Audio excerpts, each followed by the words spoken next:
Hey there, people. Welcome to Resetting the Moral Compass, the podcast. This is going to be a series of podcasts where we are going to discuss about civic sense and ethics, which each one has to follow because we are living in a shared space. The city and the country that we are in, it's not only for us, it's shared with millions of people.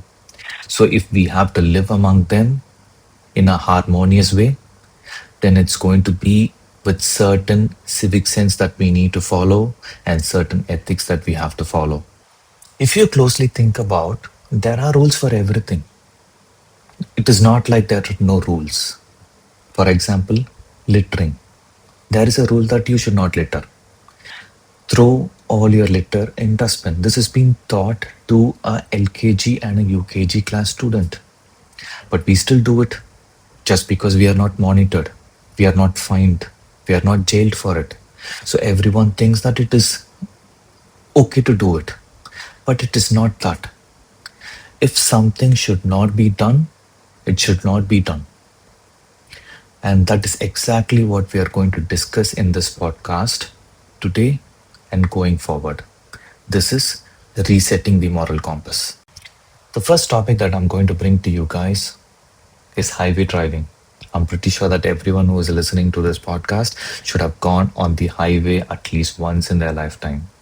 And you should have definitely faced all the problems that I'm going to discuss today. So let's delve more into it. So, when you're driving on a highway, have you ever seen a car just zoom past you? I'm pretty sure that most of us follow the maximum speed limit that is available in India. Most of the national highways that at least I have traveled, the speed limit is 100. There might be some other highways which are much more than that. I am not aware of that. But when you're traveling at a speed of 100 kilometers per hour and when a car is just zooming past you, then you have to imagine the speed in which they are going. The reason for speeding could be that they want to reach their destination much faster than what others might be able to do, or they might be really in a hurry. We never know what can be their situation because we are not there in their shoes. So we really cannot comment about why they really want to go at such a speed where it is not safe. Right? But two things I've actually noticed. One, the people who are traveling at a tremendous speed, their brain tends to slow down after a bit because you need utmost concentration when you're driving at a very high speed. So your brain cannot take after that. If you continue to do that, then you're pretty sure that you're going to go and bang against something else. So when your brain tides down, I have always seen those cars which zoom past us. It goes and stops for a break. They normally spend about 20-25 minutes taking a break. So I used to think about the tortoise and the hare story, right? So everyone should have listened to that story. So I normally think about that. It's not always necessary that the one who is going at full speed is going to reach the destination faster. The other thing I've noticed that on a highway, let's say that for an experiment, let's say that you are actually traveling at 100 kilometers per hour. Just notice another truck or a bus which might be traveling at a slower speed, maybe at around 70 kilometers or 80 kilometers per hour. You overtake them. You go and park in a restaurant or maybe at a tea stall and take a 5 minute break. I'm pretty sure that within that 5 minutes, the truck which was about 20-30 kilometers slower than you, and you might have crossed them about 25 minutes back, should have crossed you in just 5 minutes. The time it takes is only 5 minutes. That is all that you have covered by overtaking them in that extra 20 or 30 kilometers per hour in the last 20 minutes. They will be able to overtake you just like that. So the idea is not going fast because the maximum that you're going to save at the most, with my experience, if you're traveling about 500 kilometers and you're traveling at a full speed, you might be able to make up 30-35 minutes max. I really don't think so. You will be able to make up any more than that. So, is the 30-35 minutes really necessary that you're risking your life as well as the life of others? This is something we really need to think about. Now, as we have spoken about high speed, we need to now talk about the other end of the spectrum, going very slow. I've also seen cars which travel at about 40, 50. I'm not sure what reason they have to travel at slow speed, but traveling at a slow speed is also equally dangerous like traveling at a high speed. I know there are no set rules in our country or anywhere else which states that a car should be maintaining car, not rather just a car, any vehicle that it has to maintain a minimum safe speed. I know there is no rule like that.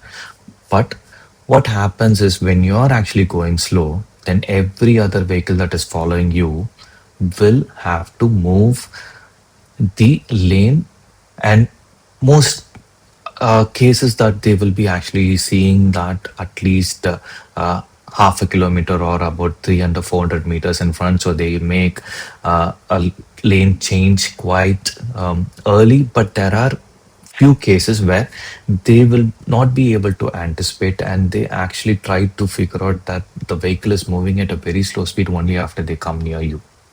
If that is the case and they make a lane change at the very last minute, there is always a possibility that the car that has been following them will not anticipate that the car in front is going to make a sudden lane change because there is a slow moving vehicle in front of them. And there is always a possibility that they can come and bang, right? So we have to make sure that if there is a possibility, and if our vehicle is not really heavily loaded, that we are not able to go past a certain speed, in that case, it is always responsible to maintain at least the average speed if possible. So we will be able to reduce the effect of number of accidents that are happening in our highways. Now, talking about speed limits, I'm pretty sure no one is bothered about it. I was the same about 25 years back. But speed limit is something that we have to follow. I know that there are no real identification marks anywhere, but we have to make sure that we at least don't cross the 100 speed limit on the highway, because we know that most of the states have 100 as their speed limit. So if we are able to maintain that, it's good enough. But if someone who is listening this podcast are very close to the governing body, then I would request to you guys to please discuss with someone from the governing body to have more identification markers wherever it's possible, right? Maybe one in every 5 kilometers or maybe 10 kilometers, whatever is possible.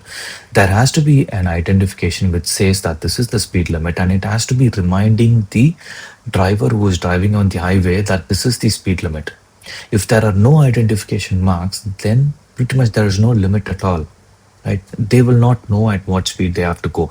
I know that everyone subconsciously know that 100 is the limit, but if they're not seeing it and if they're not reminded, then I'm pretty sure they are not going to stick on to that 100. So we need more identification marks wherever it's possible.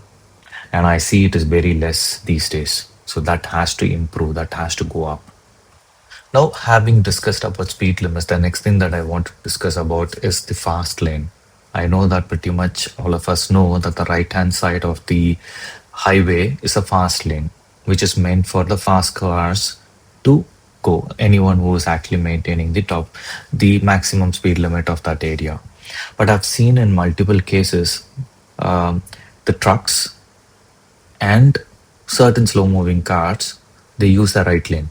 I'm not sure what is the reason. Maybe it is actually easier for them, so they don't have to uh, overtake again and again another slow moving vehicle on the left hand side. So they tend to keep to the right hand side. That might be the reason, at least that is what I'm thinking.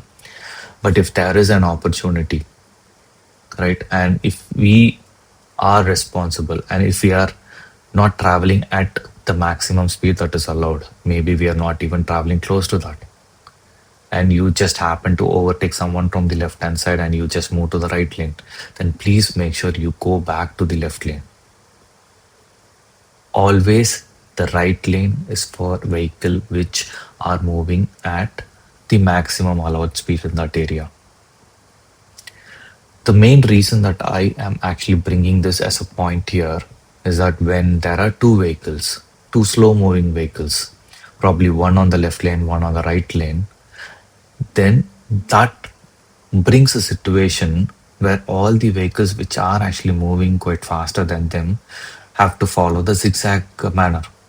So if they start following that, then there is always a possibility of accidents happening because they might go and hit the vehicle, miscalculating the distance between the two vehicles, right? So that can also happen. Why we have to bring in an opportunity for an accident to happen. So let's try to follow that. Two other topics that I want to bring here is one, usage of high beams, and the other one about the exits on the highways. High beam, I am pretty sure that about 70% of the vehicles that are traveling on a highway, they switch on their high beam even before it is dark. And it's very bad when it is really dark. It's really not necessary that you have to have the high beams on because earlier the situations were different. We were using halogen bulbs and we were using the reflectors. I'm talking about maybe 15, 20 years back, where the intensity of the light will be different between a normal beam and a high beam. So if you want high visibility, you have to go to a higher beam. Right? But it is not the case these days. Right? Most of the projector headlamps that we are having, in most of the vehicles I'm talking about, there are certain vehicles still which have not gone to the projector headlamps. But I really don't see any difference in how the intensity of the light is between a normal beam and a high beam. It is just the distance, right? So if you are on a normal beam, maybe you will be seeing about 30 feet, 40 feet in front of your car. And when you have the high beam on, maybe another 20, 30 feet more visibility you're going to get. But I really doubt that you need a high beam because the intensity is pretty much the same. And if you're traveling at about 100 kilometers per hour on a highway, normal beam is more than sufficient. Even if you want to use a high beam, please make sure that you are considerate about the cars that are on the opposite side of the road, or maybe the car which is traveling in front of you, because both are going to get affected. The cars on the opposite side of the road, it's going to glare. They are not going to see anything, of course. And the car which is in right in front of you, they are going to see your high beam on their rear view mirror. So it's going to be blinding them out as well. So unless and until it is really necessary that you don't have any cars in that area and you really are not seeing anything on the road, please go to high beam. Otherwise, my humble request is that please stick on to the normal beam because it's not the right thing to do. Right. And one more thing that I wanted to discuss about is the exits on the highway. There are enough symbols these days on the highway which says about the exit that is going to come up.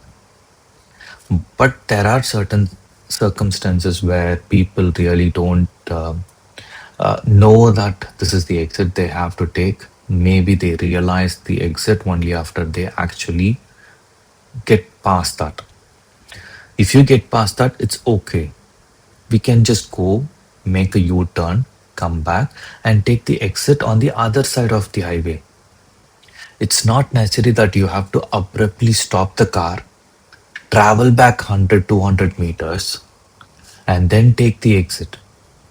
It's always risky because there can always be a possibility that the person who's traveling might not be anticipating that a car is actually stopped on track and they're reversing on a highway just to make an exit.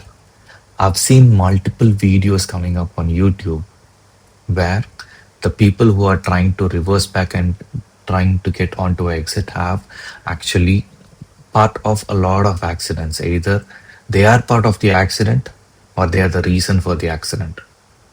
Right? So this is something that we have to definitely keep in mind. I do not want to discuss a lot of topics in this first episode, but I have parked something for the future episodes as well.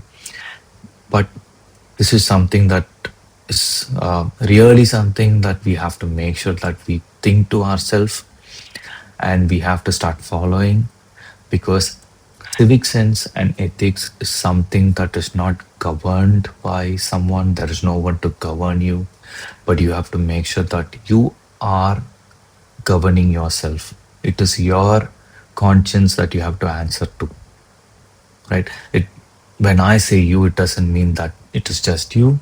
It also means me. When I do something, I make sure that I'm not disturbing anyone else. When I actually miss an exit, I've always gone to the next U turn and I've taken that other exit on the other side of the highway, right? And as much as possible, I make sure that I do not have the high beam on unless and until there are no cars in front of me. Speeding, it's something that I have stopped doing it maybe for the last 20 years. I tend to make sure that I do not go past the 100 speed limit. So it is just for me. I make sure that I try to follow certain rules. And I'm requesting that anyone who is listening to the podcast to also follow. If you guys are following, a big thumbs up. So I'm requesting you not just to follow for yourself, but to have a casual conversation with your friends, your relatives, your family, your sons, daughters, and make sure that you're educating them as well. So, at least in the years to come, we will have a better place to live in. Thank you for listening to this podcast. This is Resetting the Moral Compass. See you in the next podcast episode. Thank you. Bye bye.